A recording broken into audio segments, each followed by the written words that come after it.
नमस्कार, equality news में मैं शैला आप सभी का स्वागत करती हूँ। आइए देखते हैं प्राइम टाइम बुलेटिन में कुछ प्रमुख खबरें।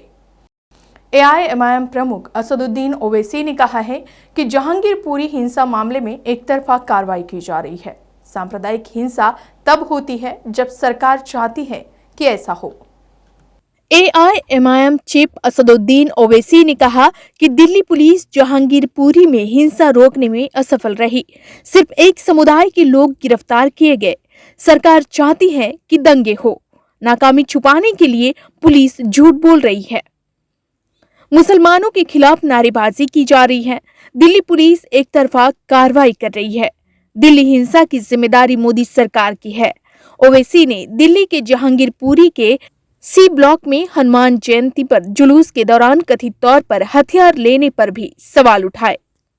जब बगैर पुलिस परमिशन के इस तरह का यात्रा निकालते हैं और उसमें हथियार होते हैं, तलवारें होती हैं, पिस्टल होता है, कंट्री मेड पिस्टल होते हैं, पिस्टल होता है, तो फिर ये पुलिस क्या खामोश तमाशे बनकर बैठी थी कि पुलिस गूंगी हो गई थी, अंधी हो गई थी पुलिस? कि कैसे आपने निकालने दिया बगैर परमिशन के आपके? और उसमें हथियार की क्या जरूरत है? जब आप रिलीजियस प्रोसेशन निकाल, हथियार क्यों रखते उसमें आप? और फिर हथियार रखते साथ में सब प्रोवोकेटिव नारे लगाते आप, क्यों? और तीसरी बात, आपने उस मस्जिद के सामने जाकर झंडा लगाने की कोशिश क्यों की? वहां पर झंडा क्यों लगाया बल्कि आपने वहां पर?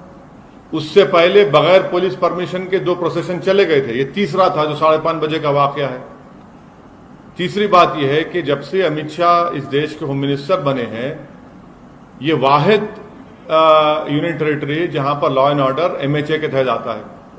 4 वायलेंस हो चुके हैं बड़े बड़े।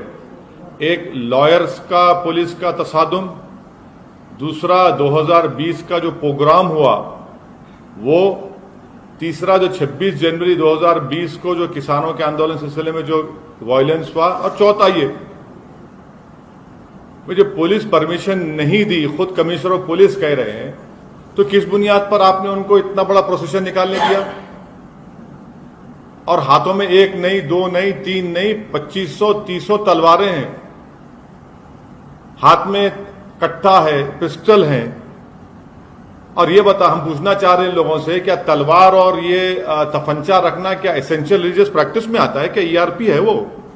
दिल्ली में ऑटो, टैक्सी और कैब चालकों के विभिन्न संगठन ईंधन की बढ़ती कीमतों के मद्देनजर सीएनजी में सब्सिडी और भाड़े की दरों में बदलाव की मांग को लेकर सोमवार को हड़ताल पर रहे। दिल्ली में सीएनजी में सब्सिडी की मांग को लेकर ऑटो टैक्सी संगठनों की हड़ताल से सोमवार की सुबह यात्रियों को दिक्कतों का सामना करना पड़ा। हालांकि ओला और उबर सेवाएं उपलब्ध हैं, लेकिन अधिक मांग के कारण उनके किराए बढ़े हुए हैं। संपीड़ित प्राकृतिक गैस यानी सीएनजी के दाम में बढ़ोतरी के कारण ऑटो और कैब चालकों के विभिन्न संगठन किराए में संशोधन की मांग कर रहे हैं। दिल्ली सरकार द्वारा संबद्ध तरीके से किराए में संशोधन पर विचार करने के लिए एक समिति बनाने की घोषणा किए जाने के बावजूद संगठनों ने हड़ताल पर जाने का फैसला किया। अधिकतर संगठनों ने कहा कि वे 1 दिवसीय हड़ताल पर रहेंगे, लेकिन सर्वोदय ड्राइवर एसोसिएशन दिल्ली ने सोमवार से अनिश्चितकालीन हड़ताल करने की घोषणा की है। बता दें कि शहर में सार्वजनिक परिवहन प्रणाली के तौर पर 90,000 से अधिक ऑटो और 80,000 से अधिक पंजीकृत टैक्सी है। जो सीएनजी के प्रतिदिन रोज आज 18-20 दिनों से रोज 2 रुपए 1.5 रुपया गवर्नमेंट सोते सोते रात को लोगों को मार देती है। सुबह उठने से पहले उठता है, पता है ड्राइवर 2 रुपए लीटर सीएनजी बढ़ गई। 1 महीने में 30 रुपए लीटर बढ़ गई। 1 महीने के अंदर अंदर लगभग 30-32 रुपए सीएनजी बढ़ गई है। अभी 18-19 की तो हमारी निर्धारित है, आगे देखते हैं। गवर्नमेंट अगर बुला के बात करना आज करना चाहे तो हम कल खत्म कर देंगे। अगर वो नहीं बुलाएगी तो उसके आगे फिर कुछ ना कुछ तो करेंगे, ऐसे तो बैठेंगे नहीं। गवर्नमेंट हमारे साथ गलत कर रही है जी, क्या करें? सीएनजी 72 रुपए किलो पहुंच गई 1 महीने के अंदर। यहाँ पर गाड़ी लगाने की ये देखो 1200 रुपए देते हैं यहाँ गाड़ी खड़ी करने के। रेलवे प्रशासन को आज तक हमने फ्री में रहे हैं प्रीपेड से, और अब पिछले 6 महीने 8 महीने से 1200 रुपए प्रति माह की जी रेलवे की पर्ची है ये। टैक्सी लगाने जी, गाड़ी खड़ी करने का पैसा दिया जाता है, वो दे रहे हैं। उधर गैस पे बढ़ रहे हैं पैसे। गवर्नमेंट दे क्या रही है? कुछ नहीं दे। मोदी सरकार द्वारा वापस लिए गए कृषि कानून जल्द ही फिर लाए जाएंगे। इस स्थिति की गंभीरता के प्रति देश के किसान पूरी तरह से अलर्ट है, जिसके मद्देनजर किसान आंदोलन के पुनर्जीवन की तैयारियां फिर एक बार तेज होने की संभावना है। देश का किसान एमएसपी की कानूनी गारंटी की लंबित मांग को लेकर किसान आंदोलन को नए सिरे से खड़ा करने की तैयारी में जुटा है, जिसके तहत 11 से 17 अप्रैल तक देश भर के किसान संगठनों ने संयुक्त किसान मोर्चा के बैनर तले एमएसपी गारंटी सप्ताह मनाया।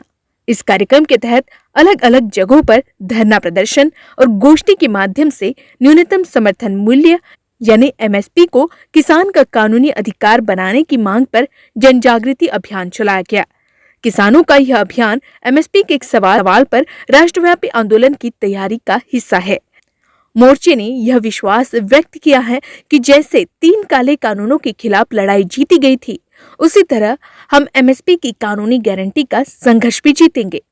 संयुक्त किसान मोर्चा के तहत इस मांग का अर्थ यह है कि एमएसपी केवल 23 फसलों के लिए नहीं, बल्कि फल, सब्जी, वनोपज और दूध, अंडा जैसे समस्त कृषि उत्पादक के लिए तय की जाए। एमएसपी तय करते समय आंशिक लागत की जगह संपूर्ण लागत के 1.5 गुना को न्यूनतम स्तर पर रखा जाए।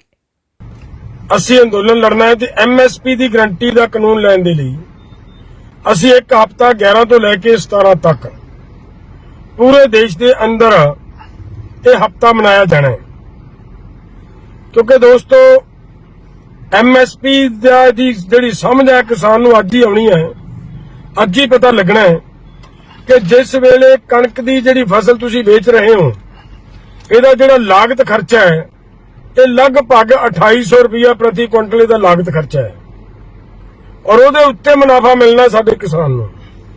ਔਰ ਸਾਡੀ ਸਰਕਾਰ 2000 ਰੁਪਇਆ ਰੇਟ ਦੇ ਕੇ ਕਹਿ ਰਹੀ ਅਸੀਂ ਐਮਐਸਪੀ ਦੇ ਰਹੇ ਹਾਂ। ਇੱਕ ਨੰਬਰ 2, ਮੋਦੀ ਜੀ ਨੇ ਕਿਹਾ ਸੀਗਾ ਕਿ ਅਸੀਂ 2022 ਤੱਕ ਕਿਸਾਨਾਂ ਦੀ ਆਮਦਨ ਦੁੱਗਣੀ ਕਰ ਦਿਆਂਗੇ। ਸਾਡਾ ਕਹਿਣਾ ਹੈ ਕਿ ਮੋਦੀ ਜੀ ਇਸ ਸਾਲ ਕਿਸਾਨਾਂ ਦੀ ਫਸਲ ਦਾ ਝਾੜ ਘਟਿਆ ਹੈ, ਮੌਸਮ ਦੀ ਮਾਰ ਪਈ ਹੈ, ਫਸਲ ਦਾ ਝਾੜ ਘਟਿਆ ਹੈ, ਕੌਮਾਂਤਰੀ ਮਾਰਕੀਟ ਦੇ ਵਿੱਚ ਕਣਕ ਦਾ ਰੇਟ ਮਹਿੰਗਾ ਹੋਇਆ ਹੈ। ਤੇਰੇ ਅਡਾਨੀਆਂ ਨੂੰ ਸ਼ਰੇਆਮ ਤੁਸੀਂ ਲੁੱਟਣ ਦਾ ਮੌਕਾ ਦੇ ਰਹੇ ਹੋ। ਕਿਉਂ ਨਹੀਂ ਤੁਸੀਂ ਉਹ ਜਿਹੜੀ ਕਣਕ ਹੈ ਉਸ ਕਣਕ ਦਾ ਇਸ ਵਾਰੀ ਰੇਟ ਜਿਹੜਾ ਕੌਮਾਂਤਰੀ ਮਾਰਕੀਟ ਦੇ ਮੁਤਾਬਕ ਕਿਉਂ ਨਹੀਂ ਦੇ ਰਹੇ? ਸੋ ਸਭ ਤੁਹਾਡੇ ਬਹਾਨੇ ਨੇ ਜਿਹੜੀਆਂ ਮੇਰਾ ਗੱਲ ਕਰਨ ਦਾ ਮਤਲਬ ਹੈ ਕਿਸਾਨ ਦੋਸਤੋ ਕਿ ਸਰਕਾਰ ਨੇ ਵਾਅਦਾ ਕੀਤਾ ਸੀ ਕਿ 2022 ਤੱਕ ਕਿਸਾਨਾਂ ਦੀ ਆਮਦਨ ਦੁੱਗਣੀ ਕਰਾਂਗੇ। ਅਗਰ ਆਮਦਨ ਦੁੱਗਣੀ ਦੀ ਗੱਲ ਹੁੰਦੀ ਤਾਂ ਅੱਜ ਘੱਟੋ ਘੱਟ 4000 ਤੋਂ ਉੱਪਰ ਤੁਹਾਡੀ ਕਣਕ ਦਾ ਰੇਟ ਬਣਨਾ ਚਾਹੀਦਾ ਸੀ। ਔਰ ਨਾਲ ਦੀ ਨਾਲ ਜਿਸ ਤਰੀਕੇ ਦੇ ਨਾਲ 10 ਤੋਂ ਲੈ ਕੇ 15 ਮਣ ਝਾੜ ਕਿਸਾਨ ਦੀ ਕਣਕ ਦਾ ਘਟਿਆ ਹੈ ਉਹਦਾ ਮੁਆਵਜ਼ਾ ਦੇਣਾ ਬਣਦਾ ਸੀ ਸਰਕਾਰ ਨੂੰ, ਚਾਹੇ ਉਹ ਬੋਨਸ ਦੇ ਰੂਪ ਚ ਦਿੰਦੀ, ਪਰ ਨਹੀਂ ਦਿੱਤਾ। ਇਸ ਕਰਕੇ ਸੱਜਣੋ ਆਪਣੇ ਐਸਕੇਐਮ ਨੇ ਪ੍ਰੋਗਰਾਮ ਲਿਖਿਆ ਕਿ ਅਸੀਂ 11 ਤੋਂ ਲੈ ਕੇ 17 ਤੱਕ 11 ਅਪ੍ਰੈਲ ਤੋਂ ਲੈ ਕੇ 17 ਅਪ੍ਰੈਲ ਤੱਕ ਲਗਾਤਾਰ ਪ੍ਰੋਟੈਸਟ ਕਰਾਂਗੇ ਵੱਖ-ਵੱਖ ਜ਼ਿਲ੍ਹਿਆਂ ਦੇ ਵਿੱਚ। ਇਹ ਜਿਹੜੇ ਜ਼ਿਲ੍ਹੇ ਜਿਵੇਂ ਕਰਨਾ ਹੈ, ਇਹ ਜਿਹੜੇ ਮੇਰੇ ਵੀਰ ਵੀਡੀਓ ਨੂੰ ਸੁਣਨ ਉਹ ਕਿਰਪਾ करके अपने जिले का ध्यान भी करना। बिहार में मुख्यमंत्री नीतीश कुमार के जनता दरबार में सरकारी कर्मियों, अधिकारियों के कारगुजारियों की पोल खुलती जा रही है। बिहार मुख्यमंत्री को विभागों के अकर्मण्यता से दो चार होना पड़ रहा है। जनता दरबार में आए एक फिरादी ने यह कहकर नीतीश कुमार को चौंका दिया कि उनके आदेश के बाद भी उनका काम नहीं हो रहा है। जनता दरबार में एक शिकायतकर्ता ने मुख्यमंत्री के सामने बताया कि उसे पीएम आवास योजना का लाभ नहीं मिल रहा है। इस तरह से कई फरियादियों ने सरकार के कामकाज की पोल खोल कर रख दी है। इतना सुनते ही मुख्यमंत्री ने फौरन मुख्य सचिव को बुलाने का निर्देश दिया और कहा कि पूरे मामले को देखिए, पता करिए आखिर कौन है जो धमकी दे रहा है। सर शुरुआत वाले लॉकडाउन के पहले हम फैक्ट्री लगाए थे कपड़ा उद्योग का सर। 2 बार कोरोना का लॉकडाउन के लग जाने के बाद सर सब कुछ बंद हो गया और सर मेरे ऊपर कर्ज हो गया। चलिए बताइए उद्योग बताइए।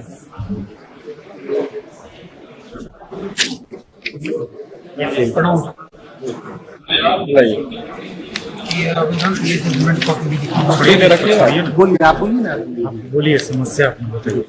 समस्या है कि माइनर एलिगेशन पर काम किए थे पर उसका भुगतान 15 साल से नहीं।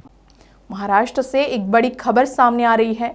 जानकारी के मुताबिक शिवसेना प्रमुख उद्धव ठाकरे की सहमति के लिए एनसीपी चीफ शरद पवार और कांग्रेस अध्यक्ष सोनिया गांधी ने करीब 6 घंटे लंबा इंतजार किया और आखिर में उद्धव ठाकरे के बिना ही उन्हें बयान जारी करना पड़ा।